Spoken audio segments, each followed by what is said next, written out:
جب اللہ کا ولی دنیا سے جاتا ہے تو فرشتے اس کی قبر میں اس کو کہتے ہیں نم کنومت العروس، سو جا ایسے جیسے پہلی رات کی دلہن سوتی ہے۔ میرے پیارے آقا صلی اللہ علیہ وآلہ وسلم کے پیارے دیوانوں، اندازہ تو فرمائیں، فرشتے اس اللہ کے برگزیدہ بندے سے کہتے ہیں نم کنومت العروس، ایسے سو جا جیسے پہلی رات کی دلہن سوتی ہے۔ نیچے فرشتے اس کو نم کنومت العروس کہتے ہیں اور اوپر اس کا عرس منایا جاتا ہے۔ لیکن یاد رکھنا، عرس سب کا نہیں منایا جاتا، سب کا عرس نہیں کیا جاتا، اس لیے کہ سب کی قبر جنت کے باغوں میں سے باغ نہیں ہوتی، سب کی قبر جنت کے ٹکڑوں میں سے ٹکڑا نہیں ہوتی، سب کی قبروں کے اندر جنت کی باغ و بہار نہیں ہوتی۔ کچھ ایسے بھی تو ہوتے ہیں اللہ اکبر جو دنیا سے جاتے ہیں مگر اللہ اکبر ان کو قبروں میں سکون نہیں ملتا۔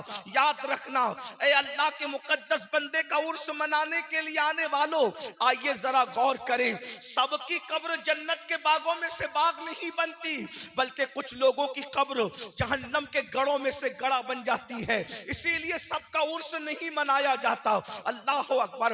اب آئیے ذرا سوچئے، ہم سب اپنے حال پر غور کریں، ہم سب اپنی کیفیت پہ غور کریں۔ قبروں کا سکون، قبرستان کا سکون ہمیں دھوکے میں نہ ڈال دے، قبرستان کا سکون ہمیں فریب میں نہ ڈال دے۔ اللہ اکبر۔ ہمیں یوں لگتا ہے کتنے سکون سے یہ مردے سو رہے ہیں، مگر یاد رکھنا مردے سب سکون سے نہیں سوتے، بلکہ کسی کی قبر جنت کے باغوں میں سے باغ ہے۔ ایک بات یہ بھی آپ کو بتا دوں، یہ 2 گز زمین کا ٹکڑا سمجھ کے دھوکہ مت کھانا۔ اللہ اکبر۔ یہ 2 گز زمین صرف نہیں ہے، اللہ جن سے راضی ہے، جنہوں نے اللہ کو راضی کر لیا ہے، جنہوں نے اللہ کو منا لیا ہے، جنہوں نے قدرت کا قرب اختیار کر لیا ہے، جن کا خاتمہ اللہ کی رضا پہ ہوا ہے، جن کا خاتمہ اللہ اکبر ایمان پر، مصطفیٰ جان رحمت کی وفا پر ہوا ہے، وہ تو بہت سکون سے سوتے ہیں۔ اس قبر میں جنت کی نہریں بھی جاری ہے، اس قبر میں باغ بھی لگے ہوئے ہیں، وہ قبر تا حد نگاہ کشادہ ہے، مشرق سے مغرب تک وہ قبر کشادہ ہے۔ یہ اللہ والوں کی قبریں ہیں، اس کو چھوٹا سا ٹکڑا مت سمجھنا، اندر وہ بہاریں ہیں کہ اگر دیکھ لو تو پاگل ہو جاؤ۔ اسی لیے تو قرآن کہتا ہے یؤمنون بالغیب، جو غیب پر ایمان لائے۔ اسی لیے یاد رکھو وہ اندر بہت بڑی جگہ ہے، وہ اندر تخت بھی ہے، اندر تاج بھی ہے، اندر جنتی لباس بھی ہے، اندر بزرگوں کا آنا جانا بھی ہے، اندر اللہ والوں کا آنا جانا بھی ہے۔ یہ بات اپنی جگہ ہے، بلکہ مجھے ایک بات یاد آئی، میں آپ کے سامنے پیش کروں۔ اللہ والے آتے جاتے رہتے ہیں، یہ قبروں کا معاملہ بڑا جدا ہے۔ سلطان محی الدین اورنگزیب کے دور میں ایسا ہو گیا تھا کہ بہت سارے لوگ جو ہے جعلی قبریں بنا بنا کر کے بیٹھ گئے تھے، کمانے کے لیے، مجاوری کرنے کے لیے جعلی قبریں بنا بنا کر کے بیٹھ گئے تھے۔ سلطان اورنگزیب کو جب پتا چلا تو اللہ اکبر، سلطان نے کہا کہ جو جعلی قبریں ہیں میں ان کو اکھاڑ دوں گا، اس کا طریقہ یہ ہوگا، اس کا طریقہ یہ ہوگا، میں جا کر کے سلام کروں گا، اگر میرے سلام کا جواب آیا تو قبر باقی رہے گی، ورنہ قبروں کو اکھاڑ کر پھینک دوں گا، چاہے کتنا ہی بڑا گنبد ہو، چاہے کتنا ہی بڑا مینار ہو۔ بادشاہ ضدی بھی تھے، بادشاہ شریعت کی ننگی تلوار بھی تھے، قبروں پر جاتے، سلام پیش کرتے، جواب آتا، قبروں کو باقی رکھتے، جواب نہیں آتا، اکھاڑ کر پھینک دیتے۔ قبروں پر سلام کرتے کرتے باری آئی سلطان الہند کے روضے کی، عطائے رسول کے روضے کی، سرکار غریب نواز کے روضے کی۔ ایک بات آپ کو بتاؤں، بہت سارے مزارات ایسے ہیں جن کی کوئی سند نہیں ملتی، بہت سارے مزارات ایسے ہیں جس کا کوئی ثبوت نہیں ملتا، بہتوں کے تو نام بھی نہیں ملتے، مگر سلطان الہند کا آستانہ، غریب نواز کا آستانہ ایسا ہے، 800-1200 سال سے مسلسل وہاں پر اللہ والے حاضری دے رہے ہیں اور وہاں سے اپنی جھولیاں بھر رہے ہیں۔ یہ سیدی عبدالسبحان رضی اللہ تبارک و تعالیٰ عنہ، ان کا سلسلہ بھی میرے غریب نواز کے سلسلے سے ملتا ہے، یہ بھی بھی چشتی ہے. اور یاد رکھنا ہندوستان کے اندر کسی سلسلے کا مرید ہو, چاہے قادری ہو, چاہے نقشبندی ہو, چاہے سہروردی ہو, چاہے اشرفی ہو, چاہے برکاتی ہو, چاہے رفائی ہو, کسی سلسلے کا ہو جو ہندوستان میں ہے, پہلے وہ چشتی ہے, بعد میں وہ سب کچھ ہے. اس لیے کہ ہندوستان کی سرزمین پر جو اسلام کا پرچم لہرایا ہے اس میں چشتی بزرگوں کا فیضان موجود ہے, بزرگان چشت کی محنتیں ہیں. غریب نواز نے دلی میں بختیار کاکی کو بٹھایا, بابا فرید الدین گنج شکر کو بٹھایا, محبوب الہی کو بٹھایا, مخدوم اشرف جہانگیر سمنانی کو بٹھایا, بندہ نواز کیسو دراز کو بٹھایا. جب تک ہندوستان میں اذانیں گونجتی رہے گی وہ چشتی بزرگان دین کی بارگاہ میں خراج عقیدت پیش ہوتا رہے گا. سلطان الہند غریب نواز نے 90 لاکھ کو ایمان کی دولت عطا فرمائی.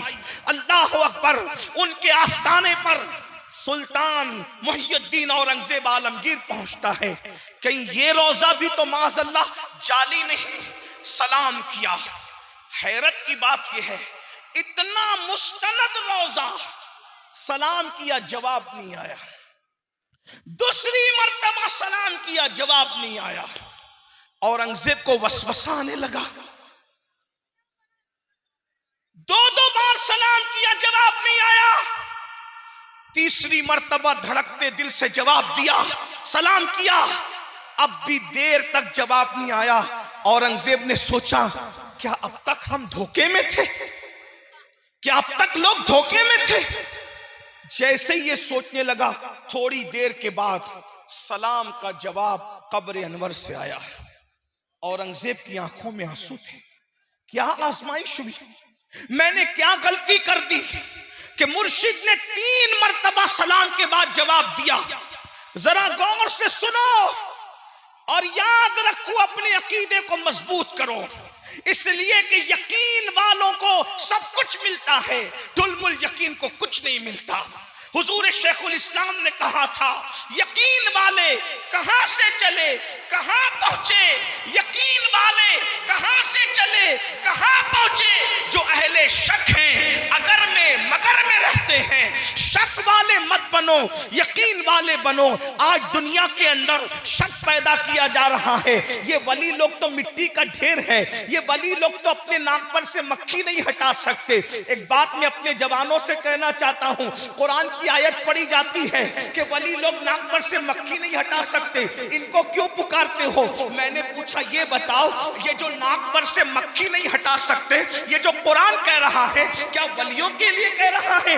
مجھے بتاؤ کیا قبر والے کی ناک پر کبھی مکھی بیٹھے دیکھی ہے آپ نے؟ قرآن مقدس تو یہ کہتا ہے ارے ان کو کیوں پکارتے ہو, ان کی کیوں عبادت کرتے ہو جو اپنی ناک پر بیٹھی بھی مکھی نہیں ہٹا سکتے. اور پھر بیار لوگ ان آیتوں کو ولیوں پہ چسپا کرتے ہیں کہ یہ اپنی ناک میں بیٹھی ہوئی مکھی نہیں ہٹا سکتے. ارے نادان, قبر والے کی ناک پر تو مکھی بیٹھ بھی نہیں سکتی, اس لیے کہ جو قبر کے اندر ہے اس کی ناک پر مکھی کیسے بیٹھ سکتی ہے. اور رہی بات قرآن, جب یہ کہہ رہا تھا کہ یہ اپنی ناک میں بیٹھی ہوئی مکھی نہیں ہٹا سکتے, تو اس دور میں کون سے ولی کا مزار تھا, کہاں عرس ہو رہا تھا, کہاں سندل ہو رہا تھا, کہاں ولی کے نام پر جو ہے نعرے لگ رہے تھے جو قرآن منع کر رہا تھا. ظالموں, تم نے قرآن کے ساتھ کھلواڑ کیا ہے, تم بدترین مخلوق ہو. خدا کی آیتوں کے ساتھ مذاق کرتے ہو, خدا کی آیتوں کے ساتھ ٹھٹا کرتے ہو. قرآن نے ولیوں کے لیے نہیں کہا, قرآن نے تو مکے کے بتوں کے لیے کہا تھا, کیونکہ ان بتوں کی ناک پر جو مکھی بیٹھتی تھی وہ مکھی نہیں ہٹا سکتے تھے. تو اللہ نے فرمایا ان کو کیوں پکارتے ہو جو ناک پہ بیٹھی ہوئی مکھی نہیں ہٹا سکتے. لیکن جب ولیوں کی باری آئی تو قرآن یوں کہتا ہے اللہ ان اولیاء اللہ لا خوف علیہم ولا هم یحزنون, آگاہ ہو جاؤ بے شک اللہ کے ولیوں کو نہ خوف ہے نہ غم ہے, یہ ولی کی شان ہے. قرآن کہتا ہے الاخلاء یومئذ بعضهم لبعض عدو الا المتقین. قرآن کہہ رہا ہے جھوٹ بولنے والوں، قرآن کے ساتھ مذاق کرنے والوں، سنو قرآن کیا کہہ رہا ہے۔ اللہ ارشاد فرماتا ہے قیامت کے دن تمہارے سارے دوست تمہارے دشمن ہو جائیں گے، جگری دوست دشمن ہو جائیں گے، تمہارے اخلاء دشمن ہو جائیں گے۔ اللہ فرما رہا ہے تیرے گہرے دوست تیرے دشمن ہو جائیں گے، وہ کام نہیں آئیں گے الا المتقین، قیامت میں تو متقی لوگ کام آئیں گے۔ اللہ سے پوچھو مولا یہ متقی کون ہے؟ تو اللہ فرماتا ہے ان اولیاءہ الا المتقون، اللہ کے ولی ہی تو متقی لوگ ہوا کرتے ہیں۔ تو اللہ فرما رہا ہے قیامت میں ولی کام آئے گا، قیامت میں اللہ کے عذاب سے ولی بچائے گا۔ تو جب قرآن کہہ رہا ہے کہ ولی بچائے گا، تو جو ولی قیامت میں مدد کر سکتا ہے، کیا وہ ولی دنیا میں مدد نہیں کر سکتا؟ جو ولی اللہ کے عذاب سے بچا سکتا ہے، وہ ولی دنیا کی مصیبتوں سے نہیں بچا سکتا۔ اس لیے یاد رکھنا ولیوں کے لیے شک پیدا کرنے کی کوشش کی جاتی ہے۔ میں عرض یہ کر رہا تھا یقین پیدا کرو۔ اورنگزیب کی آنکھوں میں آنسو آ گئے، تین مرتبہ میں نے سلام کیا، لیکن تیسری مرتبہ میں جواب آیا۔ پہلی مرتبہ میں جواب نہیں آیا، دوسری مرتبہ میں جواب نہیں آیا، تیسری مرتبہ جواب کیوں آیا؟ اورنگزیب خوب روئے اور مرشد کی بارگاہ میں عرض کیا یا غریب نواز اس رات سے مجھے آگاہ کرے، آخر تیسری بار جواب کیوں آیا؟ جا کر کے گئے اور جب سو گئے تو خواب میں غریب نواز کا دیدار ہوا۔ غریب نواز فرماتے ہیں اورنگزیب جب تو میرے مزار پر آیا تھا اس وقت میری بات میری مزار پر، میری قبر میں، میری مزار میں میرے نانا مصطفیٰ جان رحمت تشریف لائے تھے اور میں ان سے گفتگو کر رہا تھا۔ ان سے گفتگو میں اتنا مصروف ہو گیا کہ تیرے سلام کا جواب نہ دے سکا۔ جب تیسری مرتبہ تو نے سلام کیا تو میرے نانا مصطفیٰ جان رحمت نے فرمایا معین الدین اس کو جواب دے دو ورنہ یہ ضدی تمہارے مزار کو نقصان پہنچا سکتا ہے۔ تب میں نے تیسری مرتبہ میں تجھے جواب دیا یہ قبریں عام قبریں نہیں ہے، یہاں مصطفیٰ جان رحمت کا آنا جانا ہے، یہاں مولا علی کا آنا جانا ہے، یہاں غوث اعظم کا آنا جانا ہے۔ یہ میں اپنی طرف سے نہیں کہہ رہا ہوں، شاہ ولی اللہ محدث دہلوی اپنی کتاب میں لکھتے ہیں کہ میں 11ویں کے موقع پر یعنی ربیع الاخر کی 11ویں شب میں مدینہ منورہ میں موجود تھا، تو میں نے کیا دیکھا عالم رویا میں کہ مولا علی اصحاب صفا کے چبوترے پہ کھڑے ہیں اور سارے ولی کھڑے ہیں، سب کہیں جانے کی تیاری کر رہے ہیں۔ تو میں نے پوچھا مولا علی سے سرکار آج کہاں جانے کی تیاری ہو رہی ہے سب لوگ؟ تو مولا علی نے فرمایا ولی اللہ تجھے معلوم نہیں کہ آج 11ویں شب ہے اور عبد القادر جیلانی کا عرس ہے، ہم سب وہاں اس کے عرس میں جانے کی تیاری کر رہے ہیں۔ اسی لیے صوفیہ فرماتے ہیں جب ولی کا عرس آتا ہے تو اس سے برکت لیتے ہوئے کہتے ہیں عرس کے موقع پر صرف پبلک نہیں آتی، ولی کے عرس میں علی بھی آتے ہیں اور سارے ولی بھی آتے ہیں۔